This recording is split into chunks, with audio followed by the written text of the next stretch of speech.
Très chers amis, bonjour. Nous nous retrouvons ensemble pour une nouvelle section de l'histoire sur la paracha. Et cette semaine, nous sommes dans la parachat Mishpatim.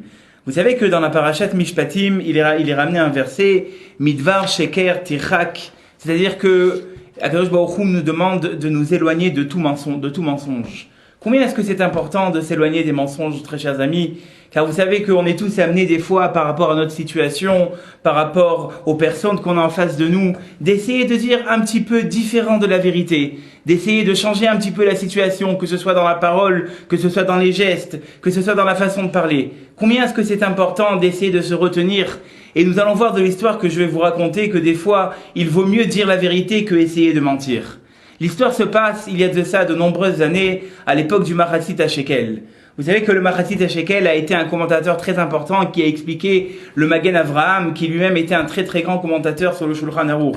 Et le Machatzit HaShekel a vécu dans une période très très difficile pour les Juifs. Car effectivement, à cette époque, on avait accusé les Juifs que pour faire les matzot, chaque année à Pessah, ils prenaient un non-juif, un petit non-juif, et ils l'égorgeaient. Et c'est ce qu'on accusait les Juifs.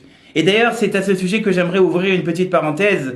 Les commentateurs disent, pourquoi est-ce que le clan Israël, pourquoi est-ce que le peuple d'Israël a été accusé de faire une chose horrible alors qu'il ne l'a jamais fait? C'était pour expier la faute de Yosef, car Yosef effectivement avait accusé ses frères de manger des bêtes sans leur faire la shrita, sans les égorger. Alors les commentateurs disaient, le clan Israël a dû subir cette accusation pour pouvoir expier la faute de l'accusation de Yosef envers ses frères. C'est ici que je ferme la parenthèse. Donc le Machatzit HaShekel vivait à cette époque. Et les non-juifs mettaient une grande pression contre le peuple juif. Et ils disaient, nous allons vous avoir, nous allons vous tuer. Il les menaçait toute la journée.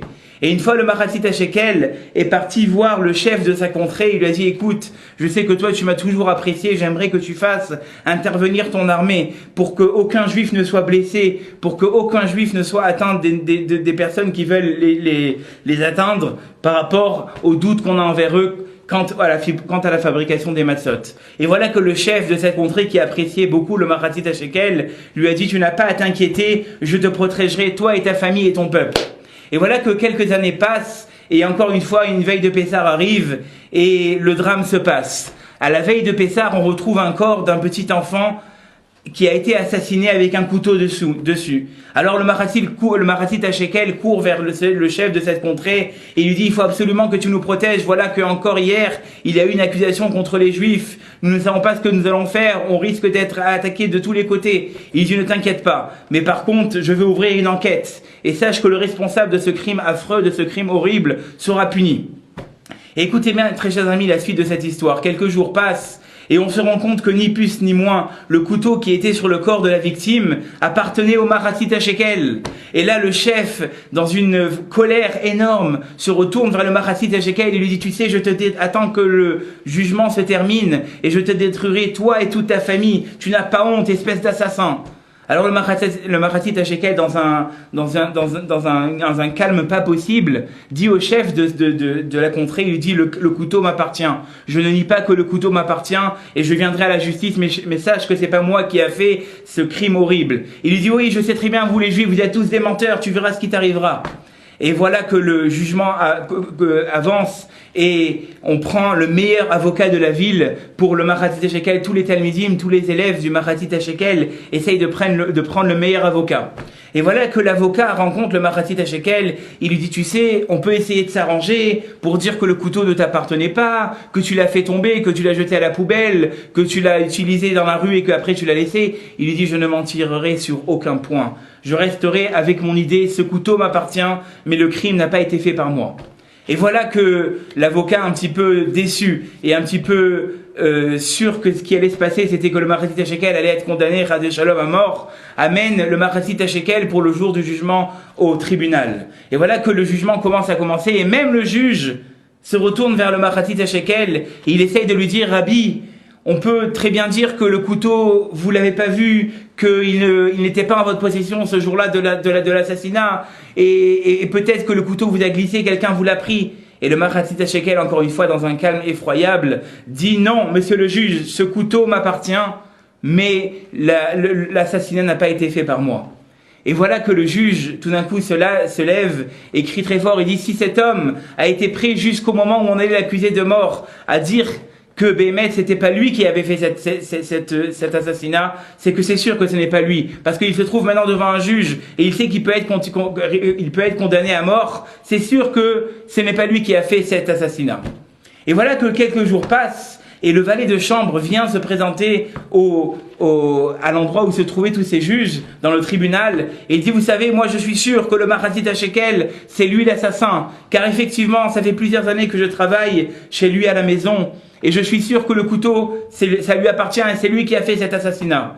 Alors les juges lui demandent d'amener de suite le Machatzit HaShekel, et ils sont furieux, ils disent, alors tu nous as menti, voilà qu'on a la preuve A plus B que c'est toi qui a programmé cet assassinat, c'est toi qui as fait l'assassinat. Il dit non, je vous dis encore une fois, le couteau m'appartient, mais ce n'est pas moi qui a fait cet assassinat. Alors à ce moment-là, on lui dit, mais voilà, on a ton valet de chambre qui prouve bien que c'est toi qui as fait cet assassinat, et il dit que c'est ton couteau. Alors le Machatzit HaShekel, encore une fois, dans tout son calme, se retourne vers le valet de chambre. Il dit, est-ce que tu as déjà vu le couteau une fois? Il lui dit non, mais il dit, sachez que le couteau qui est un peu à la possession des juges, il a un petit trou en haut de la pointe. Vérifiez, vous verrez qu'il a un petit trou en haut de la pointe.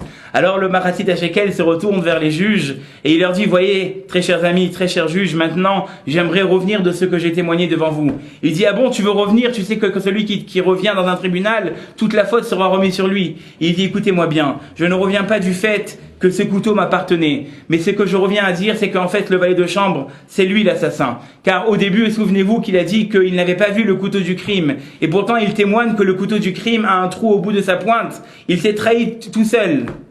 Voilà, très chers amis, l'exemple de quelqu'un qui a su garder la vérité, qui à aucun moment, même au moment où il était devant une accusation et qu'on a risqué de lui donner la peine de mort, il a su garder la vérité, il n'a pas dit du sheker, et il a su accomplir le verset qui dit « Midvar sheker ticha » tu t'éloigneras du mensonge dans toutes les situations. Combien est-ce que c'est important de garder cet ordre qui a été donné ici, de ne pas mentir et de dire toujours la vérité. Il y a une seule chose pour laquelle on peut mentir, et on l'a vu dans les psukim qui étaient dans la paracha de Bereshit, quand Avraham, et on lui annonce qu'en fait il va avoir un fils, il dit comment est-ce que c'est possible? Pardon, quand on vient annoncer à Sarah, alors elle dit Ve'adoni Zaken, comment est-ce que je vais pouvoir avoir un enfant alors que mon mari est âgé? Et on voit que après, quand on rapporte les paroles, on dit Va'ani Zaken, si c'est moi qui a été vieux, c'est-à-dire qu'on a changé les paroles de Sarah de manière à ne pas faire un problème de shalom bayit, de manière à garder le shalom dans le couple. Donc il y a peut-être une seule façon de pouvoir mentir, surtout de ne pas la chercher, mais ce serait pour faire le shalom dans un couple. Donc Be'ezrat Hashem, combien est-ce que c'est important de prendre un moussard, une leçon de vie ici, de pouvoir garder sa bouche toujours du sheker et ne pas penser qu'en disant des mensonges on va pouvoir réussir, on va pouvoir gagner des choses, mais au contraire, en gardant les préceptes d'Akadosh Baruch Hu, on aura toujours la bénédiction. Be'ezrat Hashem, je vous le souhaite à vous aussi, très chers amis. Shabbat Shalom et à très bientôt.